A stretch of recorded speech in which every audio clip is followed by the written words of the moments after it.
Well, hello everyone, welcome or welcome back to Life of Wonders. This is Polo, and I love making videos of dolls, toys, and Disney collectibles. And as always, if you like this kind of content and you feel like supporting the channel, then you already know what to do. So today, the time has come for me to share my personal ranking of the 5 holiday dolls released by Disney over the last 5 years. And yeah, this is going to be it, starting with my number one, which is this stunning Tiana doll. I feel like she's definitely 10 out of 10 in terms of creativity, in terms of quality. There's so many layers going on here. You know, the actual dress, the coat, the scarf, the gloves, then the hair accessory, the boots are showing. It's just so very nicely put together, and I don't think they actually went cheap on her. They also incorporated this brand new face sculpt, which I love, and I really can't wait to see it for Playline Tiana. And I appreciated the new hairstyle as well. The hair accessory is beautiful.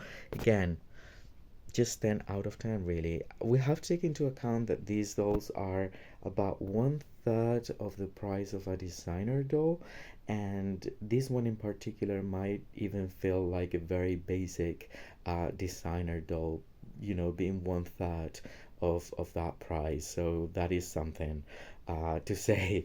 The number two for me is this Ariel, and the reason is because objectively I feel like she is so pretty. I feel like she might be the most popular and the favorite of many people, but just because Ariel is just the favorite most of the times, but the design is just so nice as well. I mean, we had not seen many depictions of Ariel as for the festivities, and if we have, probably around the years of 2010 or even like earlier than that, it was basically a classic doll with like a cape for the different princesses.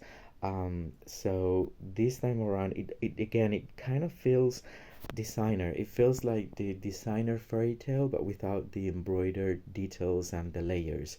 But for, again, one third of the price, I think is just so nice. The base doll is also very beautiful. I love the expression. I love the hairstyle. It's actually correct, which most of the time Disney does not do that. And yeah, I love the overscat, having this cascade.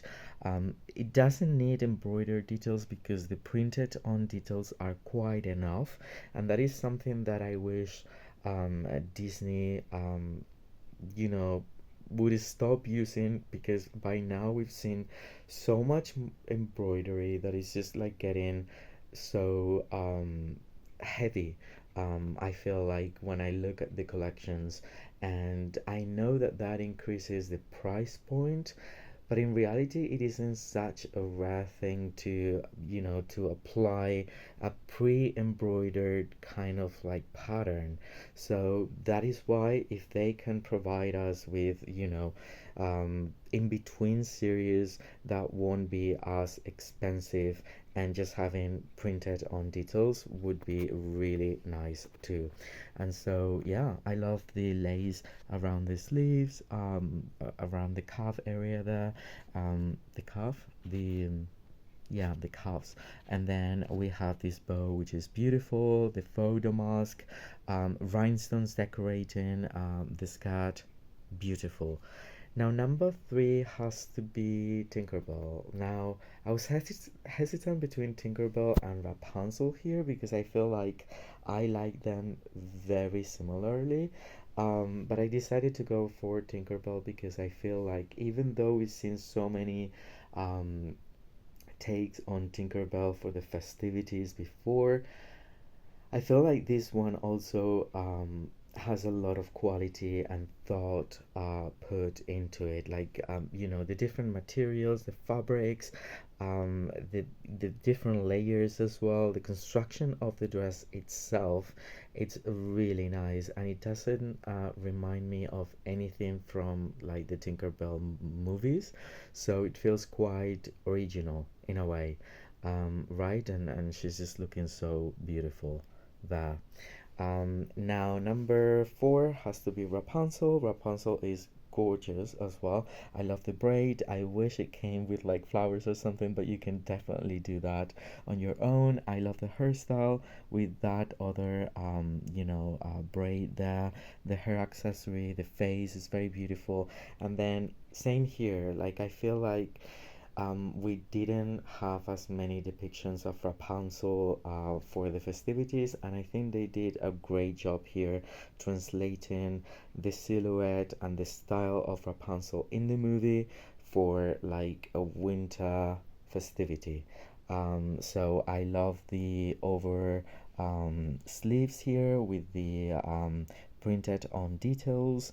The bodies is really nicely done as well, and then the skirt, even though it isn't as big as, for example, Ariel's or Belle, it does make sense because that is kind of like the silhouette for Rapunzel. So yeah, that's great. And as I was saying, just the foil printed details, and then the addition of rhinestones, which apparently has stopped here because for the year 2024 we have not um, seen the rhinestones anywhere, and I think that is something that definitely embellished, the overall design up to a point that felt a bit more luxurious for both Rapunzel and Ariel here. And so that is why, well, that is one of the reasons why Belle had to be at the end as number five. And yeah, I mean, I feel like with a few rhinestones and probably like I feel like something's missing here, to be honest. And I don't know what it is, but probably it's just something as silly as the rhinestones. That would have elevated it a little bit more. And then another thing is that we've seen Belle for, winter and the festivities so many times because obviously that is how she appears in the original film and then the prequel as well. So this is like mixed up of those two concepts in a way. Um, and it's cool. We have, the faux damask effect that we already saw for Ariel, which was the very first one. We have the overskirt, we have the cape, and then I actually very much like the sleeves. That is like the most original part for me. But I feel like, I don't know, the bows, or there is just something that is probably missing, or I'm just so used to see Belle as, festive because we had so many dolls of her in the past. But anyway, this is my personal ranking, and I would love to know yours. I mean, at least which one is your absolute favorite and which one is the least favorite. And so for that, let me know in the comment section down below, and if you've enjoyed the video, don't forget to like, subscribe to the channel if you haven't already. It's just like a real pleasure for me to be sharing these videos. So anyway, happy festive season everyone. I hope I'll see you very soon. Bye bye.